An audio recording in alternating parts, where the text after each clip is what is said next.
sometimes when I have a conversation about the book Samagra with people, and we talk about the writing of it, sometimes I get asked, well, what you're working on, um, has there been any authors or books that have influenced you, or maybe even influenced the creation of the book Samagra? And the first thing I say to that is no books have directly influenced the book Samagra. The book Samagra came to me as if I was driving through an intersection and I got T-boned. I wasn't looking for it. I wasn't even conceiving of it. I didn't conceive of it. It presented itself to me. So none of the books that I've read that have really influenced me have determined that I would write the book Samagra. They've certainly helped me become a better writer and thinker, and inspired me in terms of the value of writing and the experience of reading. But none of the books that have moved me, I would say, are influenced that the book Samagra is actually happening. However, what I wanted to do was to talk about some of the books that have really impacted me.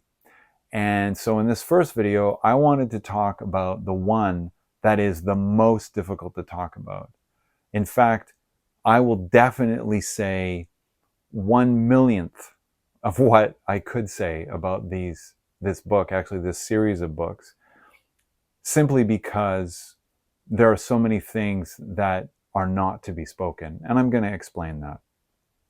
So the series of books that I'm talking about is the original Dune series by Frank Herbert. This edition of Dune is not the original one that I had. The original one that I had, I read it so many times that the pages fell out, and then I ended up lending it to someone else, and I never got it back. So, Dune, books 1 through 6 by Frank Herbert.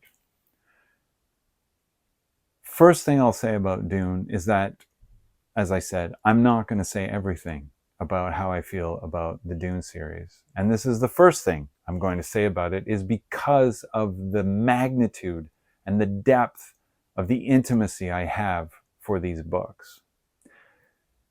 When I first read Dune, I was in my early 20s. I was probably about 21. So technically, in terms of the sci-fi literature that was hanging around at the time and my age, I got to it at a later point. But before then, I had seen the David Lynch film a number of times and often thought, wow, this is actually really great and could be better. I should probably read the book. And when eventually I did, I bought the first book. I began reading it, and within the first 3 pages knew that I had to get all of the books, and I would actually consume the entire series in less than 2 weeks. I was on holidays. I had the time. But I was more than moved. I had been thrown into a turbulence of awareness of such profound intimacy on so many levels of myself that I was flabbergasted, blown away with wonder and awe at just experiencing myself reading this. And consequently, once I finished it in under 2 weeks, I would proceed to read it again and again and again and again. And I would actually, over the next decade, read it, the whole series, in a number of different ways. For those of you who are familiar with the series, there isn't chapter numbers, but there are quotes from the Dune universe, from different books or things that people said that demark what normally would be considered chapters. And I even went through a period of time where those are the only things I read. I would read each one of those every day and just digest it. So Dune had a huge, massive impact on me. In fact, I have never felt the experience I felt in reading Dune with any other words written by another person. Now, my writing, the book Samagra, or anything else that I write, that's a different form of experience. that is unique to myself, as I believe it is for everyone who writes. Writing your own work, or writing sincerely from what's coming inside you or how you see things around you, is an experience and value unlike any other. Reading other people's work just does not make up for that, or meet the needs or the things that you receive from that. It's not the same. But in terms of another person's writing, Dune, massive, massive experience, unlike anything else I've ever read. And so consequently, I will not divulge everything about my experience or my feelings about this series. And as an aside, I probably should have mentioned this at the beginning of the video, is if you're waiting to see what my views are on the latest films, you're not going to hear them, because I am not going to watch those films. I've watched David Lynch's Dune, and I've seen Jodorowsky's Dune. It's a great documentary. I highly recommend it. But I'm not interested in other people's adaptations of Dune. And I'm very, very, very remiss in having conversations about Dune with other people. And to be honest, it's not because I have some kind of purist agenda with it, or that I feel like I understand it better than anyone else. The truth of it is that what Dune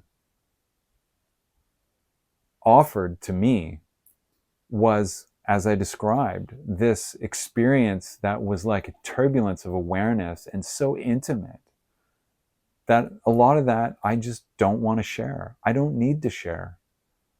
But there are some things I can share. A couple of things about Dune that I do want to talk about, and perhaps even get to how maybe some of those things have been amplified by my experience of writing the books of Maga. Now, the first thing about Dune, when I read it, that was very important to me, was the importance of epic. Now, I had already read The Lord of the Rings. I had read The Chronicles of Narnia, and I had read other epic novels or multiple volume series of books in a number of different genres. But the thing about Dune and the idea of the epic was that it's not so much about how big it is. It's about how patient it is. It's about how you can present something and then over time, very, very carefully and mindfully turn it and turn it and turn it and turn it, so that the person who is reading the story, who's involved in the narratives or narrative, they themselves get turned. And that was one of the biggest things that I felt was gifted through Dune, was this idea of patience. And if, for those of you who read it, maybe you're thinking of the quote, "The slow blade penetrates the shield." I think that Dune was written with the same kind of processes that you see in a desert. They seem to be very long, desolate, and then they're full of all these grains of sand that keep moving and shifting. This is what happened. One of the things that happened for me with Dune was the understanding that the length of something is very often about the patience that you can exhibit so that something can be demonstrated to be more than one thing in a relational vacuum. And that was the one thing. The other thing about Dune that made a very strong impression on me was the significance of the notion of surprise. Now, the idea of surprise is talked about very deliberately by certain characters, especially Leto II. But overall, the presence of the idea and the implications of surprise as you go through, at least as I went through, reading Dune is wonderful. And by the time I had read Dune, probably the fourth or fifth time, I started to look at the standard model of physics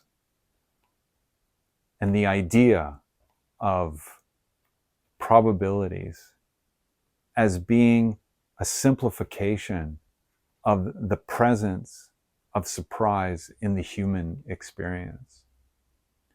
And so in reading Dune and spending time with it, I started to value more and more surprise in my own day-to-day life. And this is something I'm very grateful for with Dune, because as I was reading it, as I would go on, when I went from, by the time I got to the fourth book, I started to ask myself, how do you end this? What is the end game to a story like this? To all of this scale and magnitude of human interaction and human influence, human planning and scheming, passions and desires, concepts that involve space-time. How do you end it? And I was surprised. That's how you end it, with a surprise.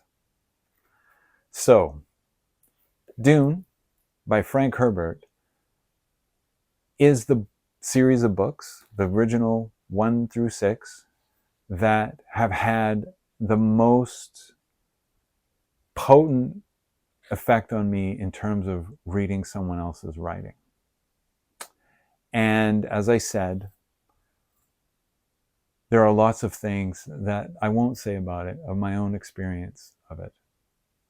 Very intimate things on many levels. Now, how it relates to the books of Magra, I think, is the two things I talked about, is the idea of patience and the idea of surprise.